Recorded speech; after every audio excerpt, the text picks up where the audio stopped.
Uh, um, Many years ago, um, I got something in my sleep, which I thought was very strange. And after I thought about it for just a little bit, I thought, I guess Satan's attacking me because that don't make any sense to me. Then after I thought about it and studied on it, I was like, I don't think that was Satan. Ah, so what it was I was told in my sleep that Jesus didn't do anything that men can't do. And probably sounds pretty stupid to you too. It did to me. But after I got to thinking about it and studying on it, I believe that's right. Of course, there's a lot of things that Jesus did that were truly miracles. But after you think about it, uh, men didn't do these things anyway. Uh, God did them through them. Now, one of the things uh, that Jesus was famous for was healing people. Um, and so, you know, you think, well, man can't heal anybody.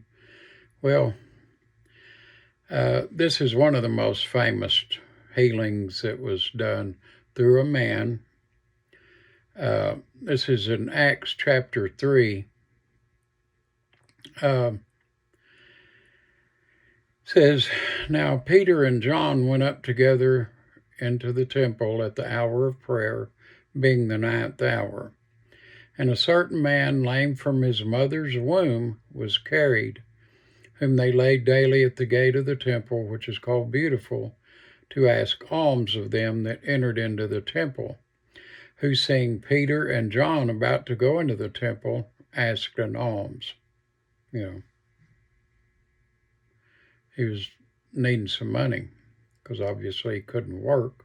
He was lame from birth, and even before, obviously, because it says from his mother's womb.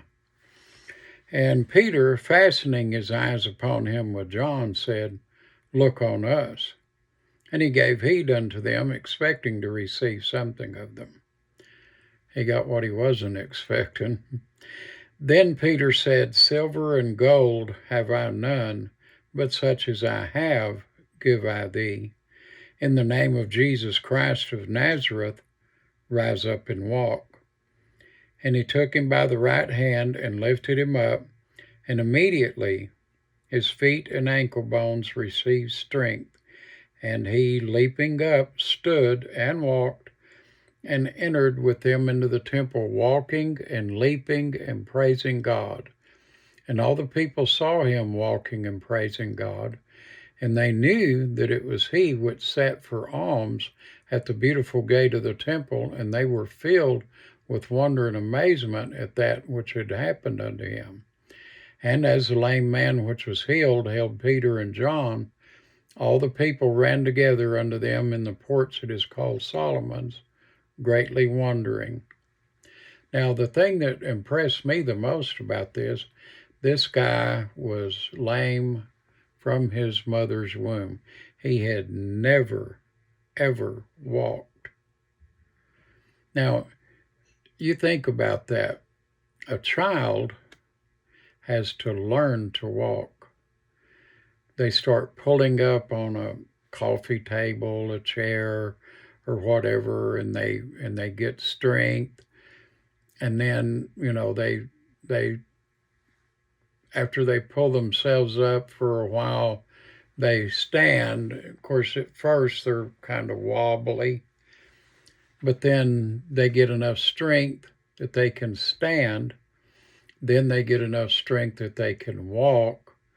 Then they can trot, so to speak, uh, run, then jump. All of that happened to this guy in an instant. It's pretty impressive, you think about it. But, okay, healing. Well, what about raising people from the dead? Let's try that one. Okay, so we're going to go to 1 Kings. I've got my pages marked here, but not very well, apparently. Okay. And this is about Elijah. And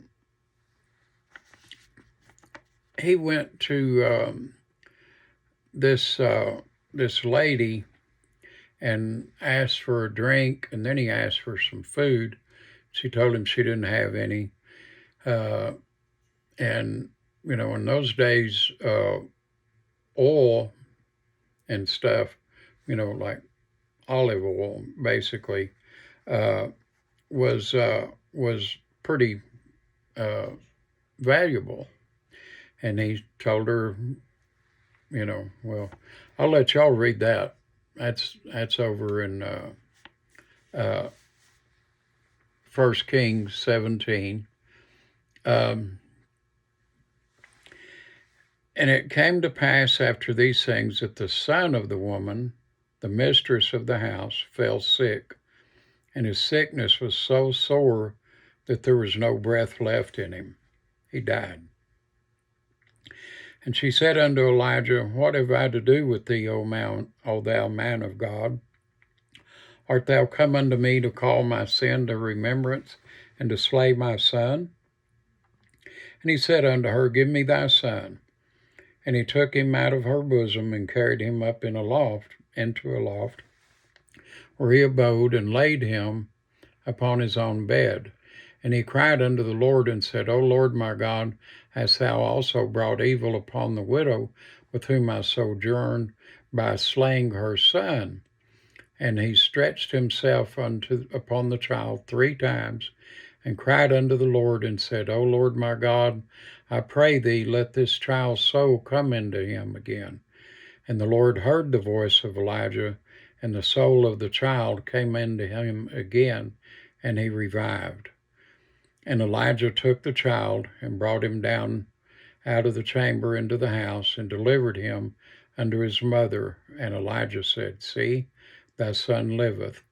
And the woman said to Elijah, Now by this I know that thou art a man of God, and that the word of the Lord in thy mouth is truth. Now that's pretty impressive. But I've got one that God gave me that's a little more impressive. I know it's hard to top that one. This is over in 2 Kings. And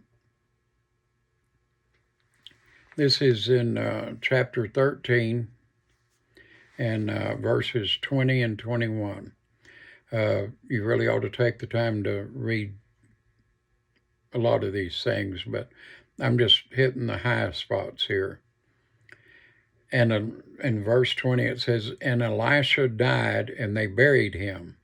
And the bands of the Moabites invaded the land at the coming in of the year. And it came to pass, as they were burying a man, that behold, they spied a band of men, and they cast the man into the sepulchre of Elisha. They threw the dead guy in there. And when the man was let down and touched the bones of Elisha, he revived and stood up on his feet.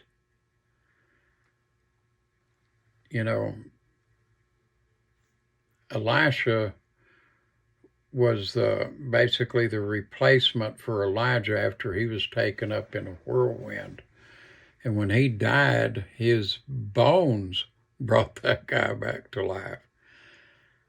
I'm telling you, that's real good. Because, let's get real here, that's what you call, like the old saying, beauty is skin deep. Well, this went all the way to the bone. Okay. Now then, I thought of another thing. Man can't walk on water. Oh, wait. This is Matthew chapter 14, verses 24 through 29. But the ship was now in the midst of the sea, tossed with waves, for the wind was contrary. It was blowing a pretty good storm.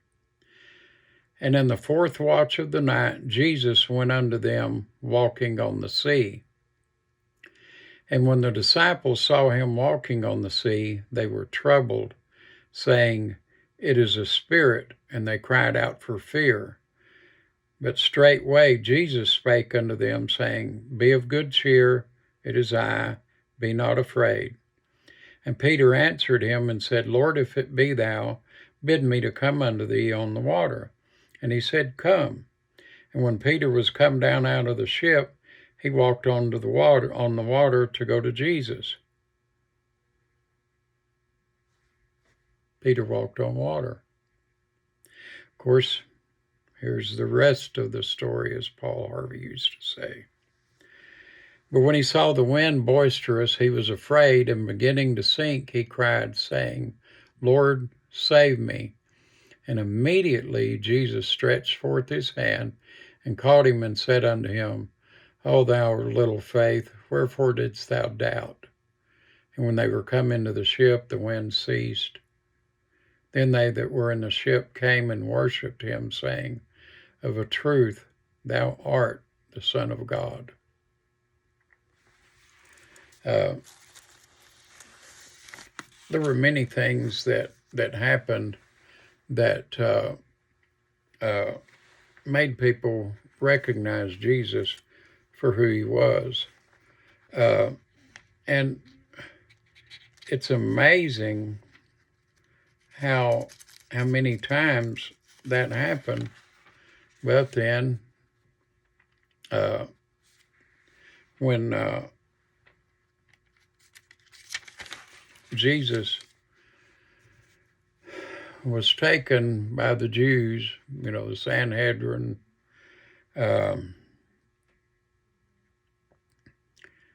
people had their choice.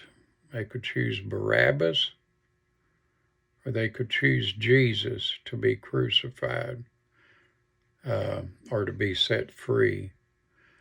They chose Barabbas. Of course, this was all part of the plan. Jesus had to do that job so that we wouldn't have to pay for our own sins.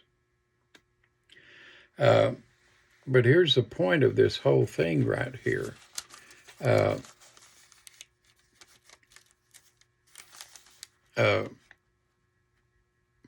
This is in John chapter 14, and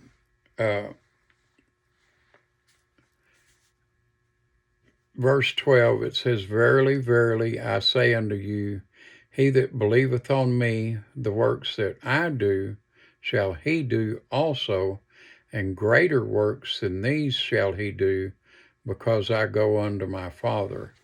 And whatsoever you shall ask in my name, that will I do, that the Father may be glorified in the Son. If you shall ask anything in my name, I will do it. So that's the purpose of all of this. Jesus will still act through you if you believe, have faith, and ask in his name.